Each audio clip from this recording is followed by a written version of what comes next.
Man is not made for war. War is a human invention that has a tremendous impact on the human brain.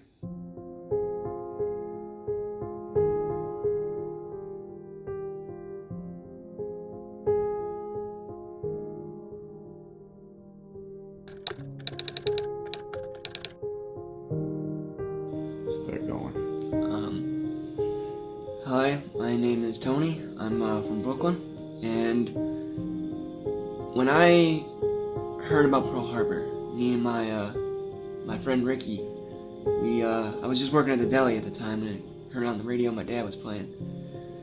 He ran over from his house right across the street, and was like, "Yo, Tony, let's join the war.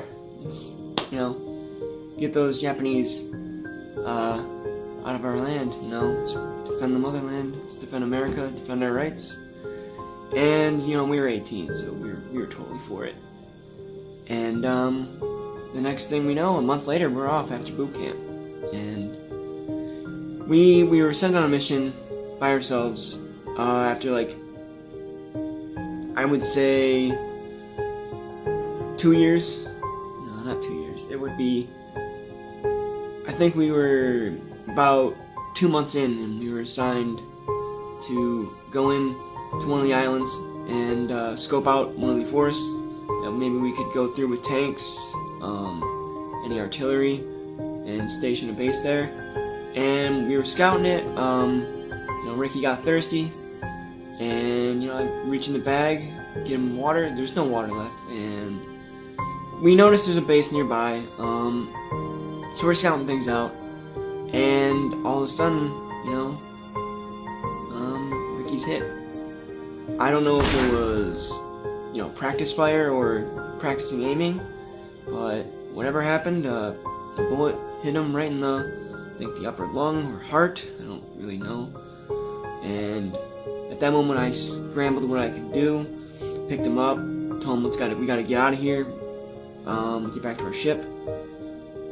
And Ricky, he struggled to even walk, so he had to leave him at a tree that he died at in my arms, and I had to get out of there after I got myself together.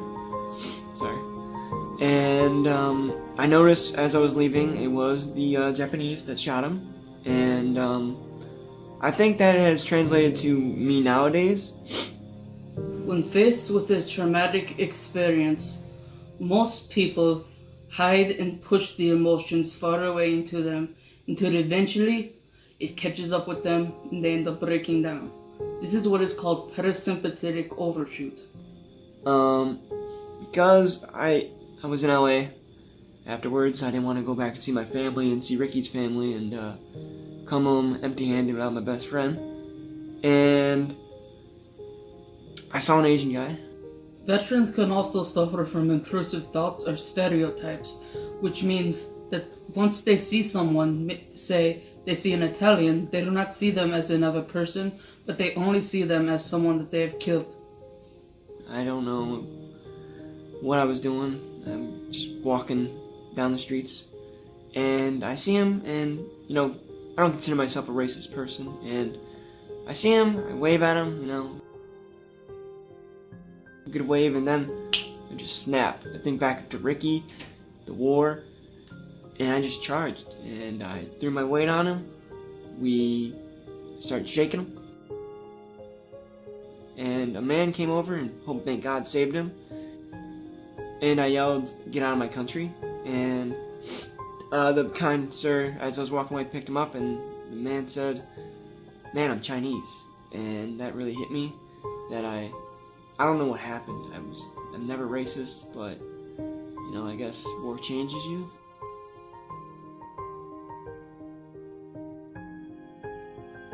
And I still have things to remember by. Ricky gave me his necklace he always wore. I keep it close. I usually keep it on me. I usually wear it, and just think it to him.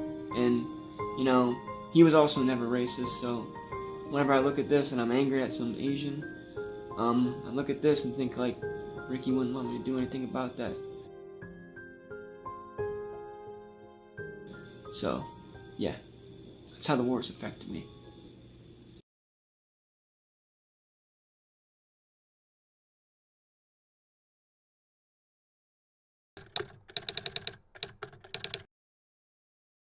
Hi, my name is Mark, and 2 years ago I was diagnosed with PTSD. Post-traumatic stress disorder, more commonly known as PTSD, is something that has been overlooked in those veterans of World War II. But PTSD can cause major problems such as anxiety, depression, or even suicidal symptoms. I was on a recon mission over West Germany. Then I got hit. I was down before I knew it. Next thing I knew, I woke up. Some Nazis had captured me. They dragged me like an animal. I felt like I wasn't a human being anymore. I was sitting up against a tree. They were arguing. I could tell they almost shot me. They didn't want to have to deal with the inconvenience. I woke up in a daze.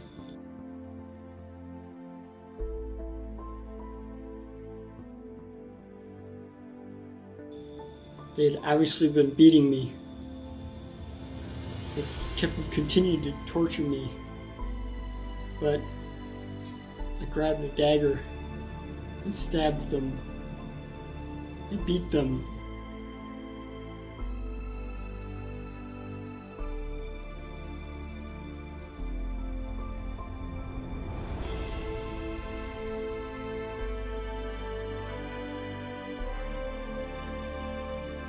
I made it through World War II with my life, but it cost me my mind.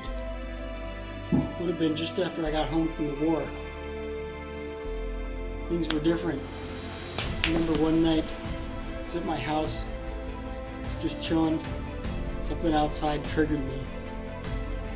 These masked men came to my house, chased me, brought me right back to that moment. I opened fire, so it seemed. And then I realized later, it was just my friends. I've seen it in many of my patients over the years. Their brains never are the same.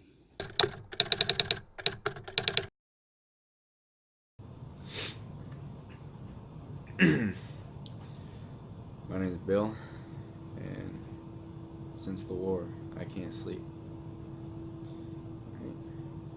The long-term effect of war can also come in the form of sleeping problems. Veterans could have lots of problems such as night terrors or even going days without sleep. They say being a soldier teaches you how to sleep anywhere, but not how to sleep. Not being able to sleep, it affects everything. It seems small, but it's really not. And having a bad sleep schedule can even lead to a greater increased risk of Alzheimer's.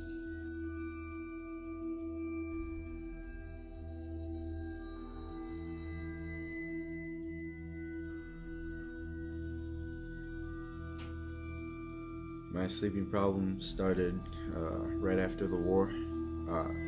It started out, I just wouldn't be able to sleep for days at a time.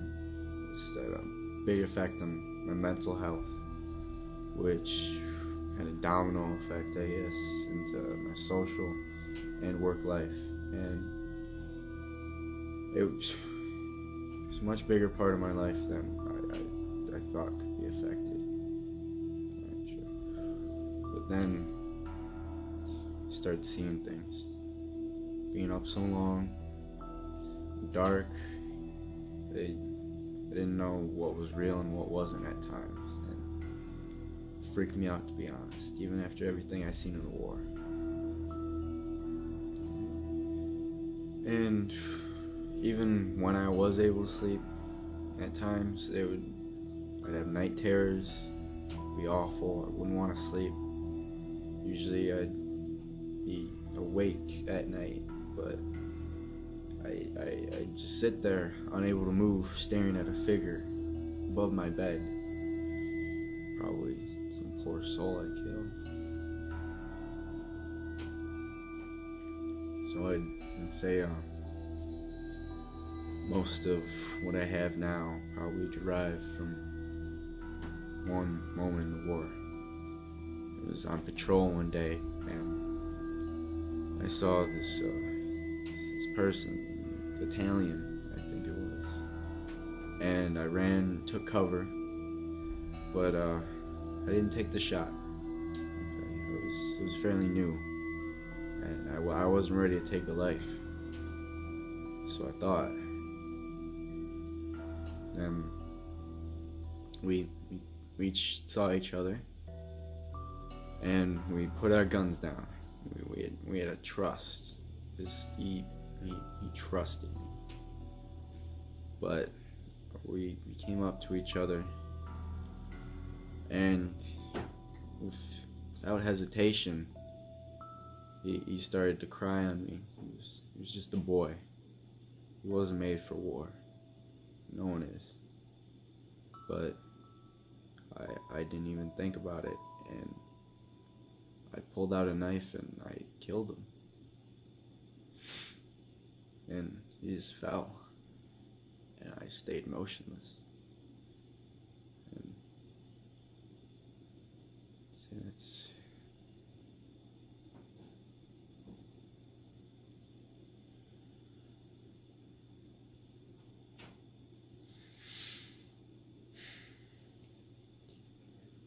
that moment changed. When a man goes off to war, he never really comes back home.